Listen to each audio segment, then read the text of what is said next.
قل هذه سبيلي أدعو إلى الله على بصيرة أنا ومن اتبعني وسبحان الله وما أنا من المشركين. لماذا خصصت ليبيا بالدعاء مع أن هذه الأعداد موجودة في الأردن والبحرين؟ لإجرام ما يقع في ليبيا، لأنه سمعت صباح اليوم أنه يضربهم بالطيران، وأن عدد القتلى في بلد واحدة في صبيحة واحدة بالأمس 400 قتيل. حسبنا الله ونعم الوكيل. شيء فظيع والله. يعني اليمن بقى لها شهر ما بلغ أعداد القتلى 2-3 في اليوم، وأنا أقول وكل بلاد المسلمين، لكن هذا أمر فوق الاحتمال. وحسبنا الله ونعم الوكيل. نسأل الله أن يدمرهم تدميرا من الذين يقتلون المسلمين. نسأل الله أن يذهب سلطانهم عن المسلمين. إجرام فظيع ما يقع. نقول يعني تأسوا يا ضباط وجنود الجيش الليبي بالجيش المصري الذي أبى أن يرفع السلاح في وجه الشعب. أمثلة دي تنبئ بقرب هلاك فظيع لهم. إن الجيش الذي يهلك الشعب كما ذكرنا قصة أصحاب الأخدود دي، يعني الجيش قتل ليه؟ قتل الشعب كله، حرقوا. ولكن كان ما ذكر الله عز وجل من هلاكهم قتل أصحاب الأخدود، لعنوا وطردوا وأبعدوا عن رحمة الله. لذلك من يفعل ذلك لابد أن يدمره الله. دماء المسلمين ليست بالأمر الهين، ونسأل الله أن يعافي المسلمين في كل مكان.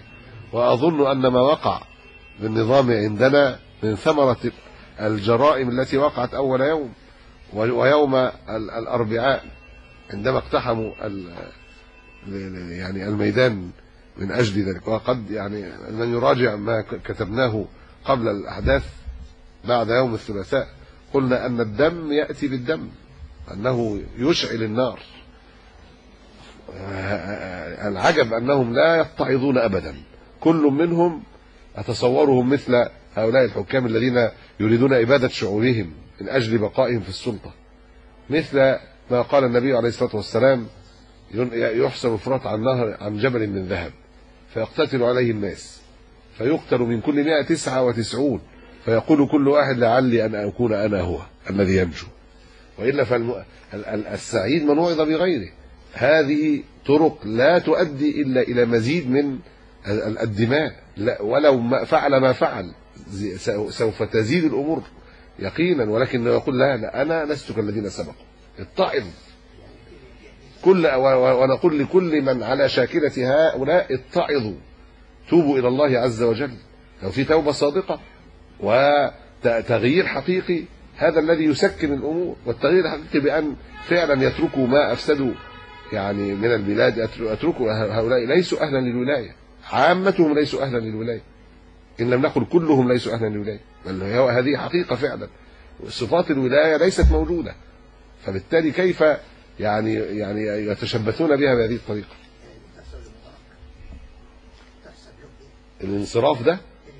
الانصراف بلا شك ده عصب مزيدا من الدماء. يعني لو أنه يعني يترك مكانه ويعصم الدماء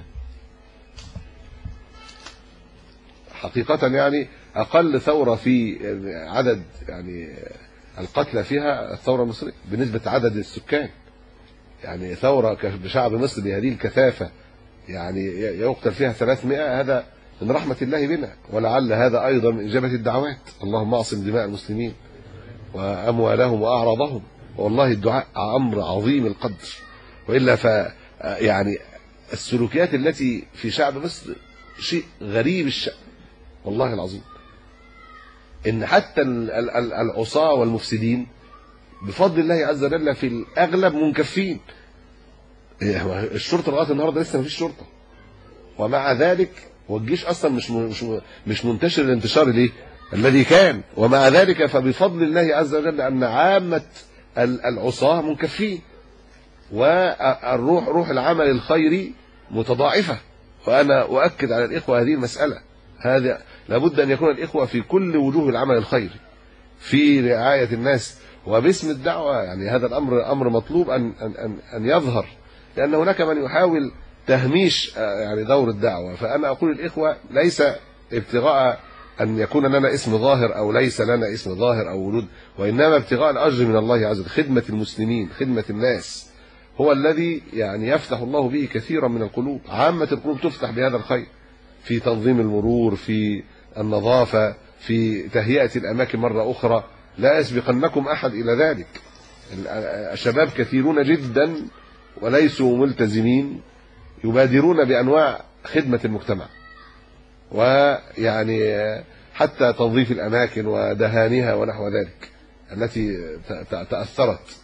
أنا أقول الإخوة ينبغي أن يكونوا هم المبادرون، أن يكونوا هم المبادرين إلى المشاركة في ذلك، وظهورهم بهديهم الظاهر وسمتهم الظاهر أمر عظيم الفائدة بإذن الله تبارك وتعالى. احتسبوها لوجه الله، واحتسبوها دعوة إلى الله عز وجل بالسلوك والعمل.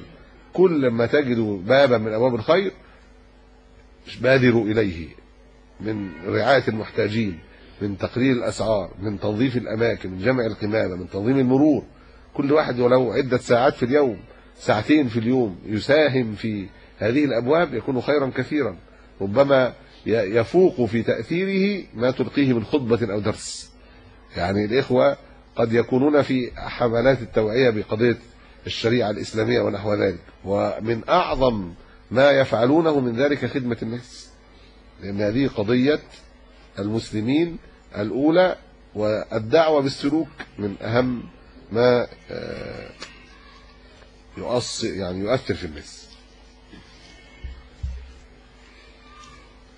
حدود العقد سبق الكلام عليه. يباح له ما يأذن به أهل المرأة لأنه في بيتهم، مما يعني يعلم يقينا أنهم لا يأذنون في الجماع ولا في كشف العورة المغلظة فيما أعلم. هل يجوز الكلام أثناء خطبة الجمعة؟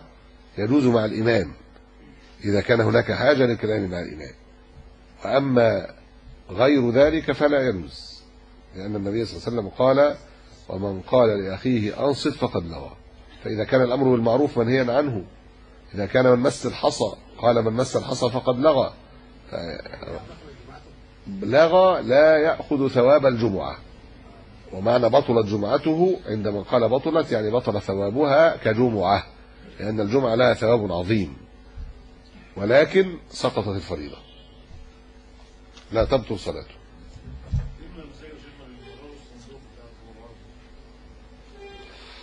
تمرير صندوق التبرعات أثناء الخطبة من مثل مس الحصى، لأنه يطلب من الرجل أن يخرج النقود من جيبه وهذا يمسها، فهذا لا يجوز ولا يشرع. كل من أعان المسلمين في ليبيا بما يقدر عليه من إغاثة، مساعدات طبية، غيرها، كل ما يقدر عليه فليفعل.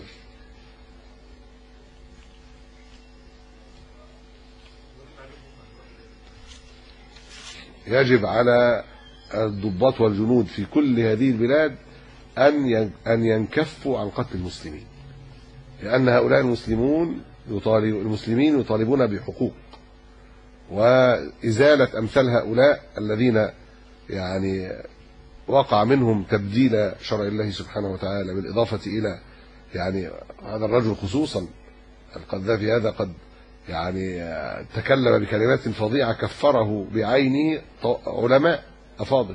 الشيخ ابن باز كفره على محاولات تحريف القرآن، حيث كان يقول أن كلمة قل هذه في قل هو الله أحد والمعوذتين ينبغي أن لا تقرأ، وأنه كان خطابا للنبي صلى الله عليه وسلم وقد مات النبي عليه الصلاة والسلام.